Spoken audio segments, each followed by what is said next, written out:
Hello, everyone, and welcome to the third summer chat. My name is Jaime Kelly, and I'm thrilled to be here with you today. I'm going to help you with the process of coming to Penn and learning about our fantastic resources this summer. But first, I'd like to encourage you to text in your questions to the number below, if I can point correctly. There you go, 267-332-1137. Please text your questions, and I'll be answering them at the end of the chat, and I'm happy to connect with you. First off, I'd like to talk to you about what's available for you this summer at Penn, and I'd like to start with our website. So I'm going to pull that up for you right now.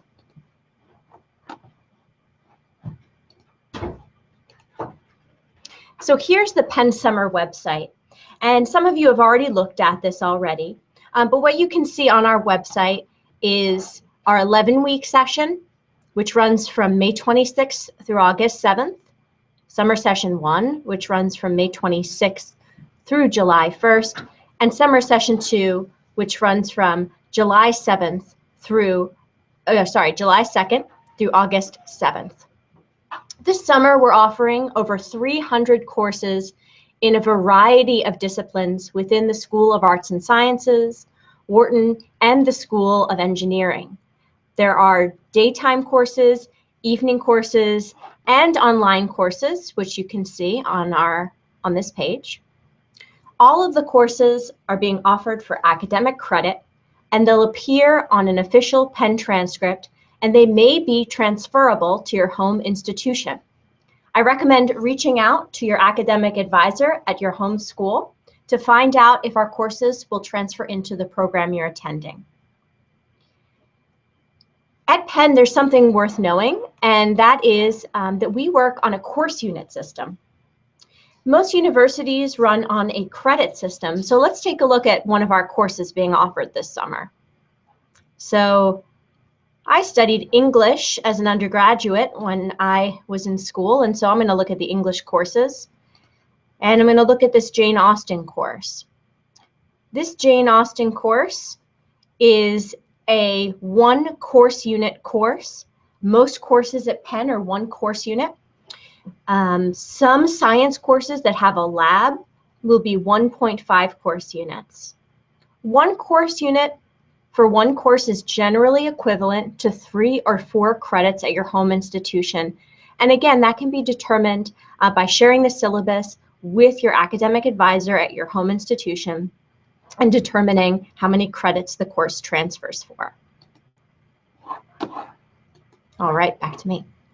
So the next thing I'd like to talk about is housing and dining. For those of you visiting Penn from out of town or out of the country, we have plenty of housing options for you. On-campus housing does offer housing options for both the Summer Session 1, Summer Session 2, and full summer. In terms of housing options, they have furnished apartments available, they're air conditioning, and they also have multi-occupant rooms available as well. There are also flexible dining plans available that you can use while you're a student at Penn. Now I'd like to talk about some of the many resources here at Penn, and my personal favorite are the libraries here at the university. So let me pull that out.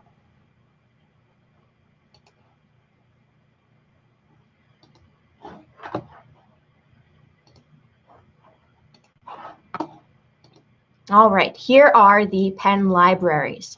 Now, taking a look at the website, you can see in this section how many libraries we have here at the university. I am a library fanatic, so I myself, when I was an undergraduate, went to an institution with one library. And arriving here at Penn as an employee, I was really amazed with what was available. As a student, and in Penn Summer, you not only have access to all of our libraries, but our online e-journals as well as ebooks and videos and articles, which are said to be some of the largest in the United States. There are over 6 million printed volumes that are held in our libraries, and there are millions more that are available in terms of the online resources. One of my favorite functions of Penn Libraries is the chat function. So let's say you're working from home and you're taking a class, albeit online, or right here on campus, but you can't make it into the library.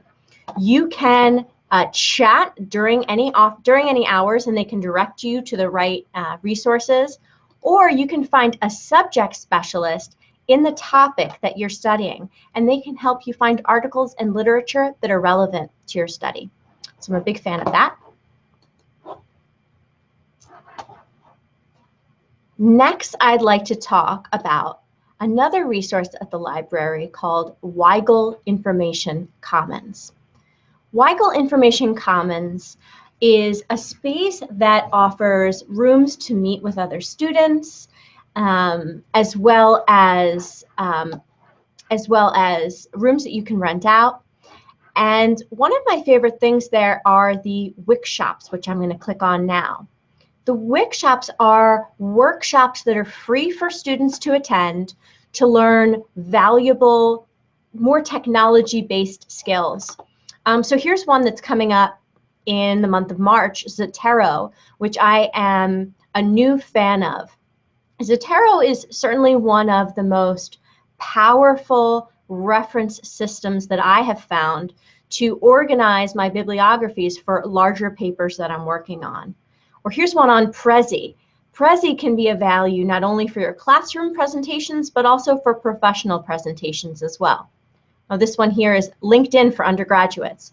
So if you're trying to improve your LinkedIn profile, the workshop would be a great way to do that. And I want to scroll back because I want to show you the Digital Media Lab that's part of Weigel Information Commons. In the Digital Media Lab, you can rent a great deal of technological items. So you can rent cameras, you can rent video cameras, iPads, any type of thing that you're going to need for the classroom. And they also have people there to assist you with your technological work and your design work. And I've utilized them and I've been extremely happy with them. The next thing that I want to show you is the tutoring center at Penn. If you're coming to Penn and you have some anxiety about a course that you've registered for, or you enroll in a course and you realize that you need some extra assistance, as a Penn student, which you will be this summer, you're entitled to utilize the tutoring center.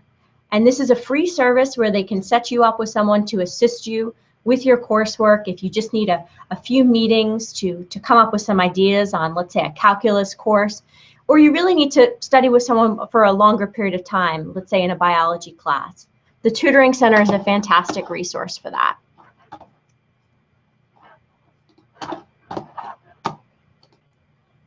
Okay, so I want to talk to you about a few more resources here at Penn because the list kind of doesn't stop. I picked some of my favorites, but there are a lot of them. The next one that I want to talk about is public safety. So if you're coming from outside the city of Philadelphia and you're coming into the city, and let's say maybe you're not from a city, you're not experienced with it, and you or maybe your parents have some level of concern about being in the city of Philadelphia. I want to talk a little bit about our public safety services. So this campus is a very close campus. It's very tight. All the buildings are near each other, and campus safety is everywhere. And one of the best services that they offer is walking escorts. And what walking escorts do is, let's say you're at the library late until 10 o'clock at night, and you need to walk to the subway or need to walk to your dorm room. Simply call a walking escort and they'll walk you back. And I can't tell you how many people, including myself, have done this. And they're so friendly, and it's just nice to have someone, to take you where you need to go. There's also blue light e-phones throughout the campus that you can, of course, use if you ever have any concerns about anything. Another benefit about being a Penn student is Penn Transit services. So when you come here and receive a Penn card, there's actually free transportation around the campus for Penn students, including yourself. And I'll give you a look at what that map looks like. Here it is. So this is a map of where the free transit is offered throughout the city of Philadelphia that is available for Penn students.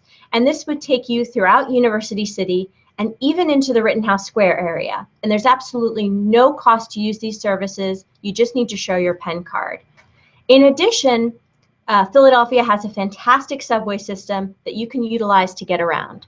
If you do prefer to bring your car, there is a cost for leaving your car on campus, and so you would need to explore the different parking options, and those should generally be listed on the Penn website. All right, so recreation. For those of you that are fitness experts, you don't want to give up on exercise while you're here on campus. And there are a lot of options at Penn in terms of exercising. The most popular is the Pottruck Health and Fitness Center, and it has 4 floors of state-of-the-art cardiovascular equipment. It has a weight room, an Olympic-sized pool, co-ed sauna, has basketball courts, climbing wall, golf simulator, and there's a juice bar, group exercise studios, and I should mention that one of the LPS Penn Summer staff actually manages one of the group exercise classes. There's also a fully equipped Pilates studio, lockers, and shower facilities, and they do offer memberships for the summer, so you can inquire in terms of a summer membership. Another great option, because the weather is so beautiful, is to go to Penn Park, which is a 24-acre park right here on Penn's campus in Philadelphia. There are 2 athletic fields, a multi-purpose stadium with 470 seats, a tennis center, and picnic areas, and it's a really beautiful place to spend time as well. Just want to send a quick reminder, if you do happen to have any questions, and no worries if you don't, the number's 267-332-1137. All right, so lastly, I want to mention one more service that you have here as a student, and that's Weingarten Learning Resources Center. So they offer 2 things. The first is the Office of Learning Resources, and they offer workshops on academic reading, writing, study strategies, and time management. I've actually used the resource myself. When I started graduate school and wrote my first paper, it had been 10 years since I had been in school, and therefore I wanted some guidance on how I was doing, and they were unbelievably helpful. They offer walk-ins as well as appointments. And the other thing that's very important to pay attention to as a visiting student, if you are registered with your home institution as having a physical or learning disability, we want you to get signed up with Student Disability Services here at Penn. It's a great office, and I've heard nothing but wonderful things from my students that use them.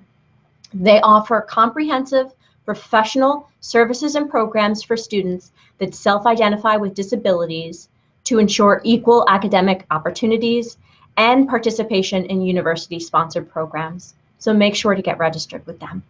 So it looks like we don't have any questions, which means I've done my job today. I want to thank you so much for attending this. Please email us with any questions you have, and I look forward to seeing you this summer.